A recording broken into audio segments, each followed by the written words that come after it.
যে পারফরমেন্সটা আমরা দেখলাম সত্যি মন ছুঁয়ে যাওয়ার মতো পারফরমেন্স। তাই বলতে ইচ্ছেই হয়, মন মেঘলা যেমন মন প্রতিবাদীও তেমনি হয়ে উঠেছে, অন্তত এই সময়ের পরিপ্রেক্ষিতে। এখনকার মেয়েদের ঠিক কেমন হওয়া উচিত সেই প্রেক্ষাপট নিয়েই বিধিতি চক্রবর্তীর লেখা একটি কবিতা একটু শোনাই আপনাদের।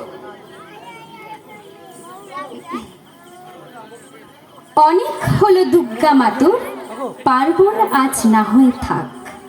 অনেক হলো দুর্গা মাতুর, পার্বণ আজ না হয়ে থাক। এবার মেয়ে শরীর ভাঁজে, গোটা দুয়েক অস্ত্র রাখ।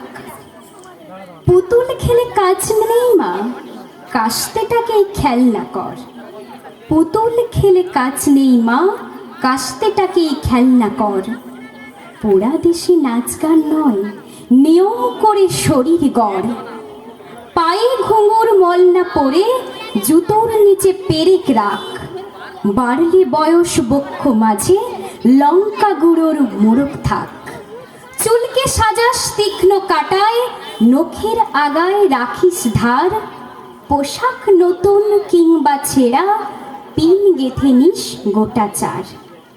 অনেক হলো বোধ জাগরণ, অনেক হলো মিছিল শোক। এবার মেয়ে বাঁচার দায়ে, লড়াইটা তোর একার হোক। এতেও যে তুই বাঁচবি ভীষণ, এমন মিথ্যে বলাও পাপ। পৃথিবী জোড়া কীটের মাঝে, কীটনাশকের ঘোর অভাব।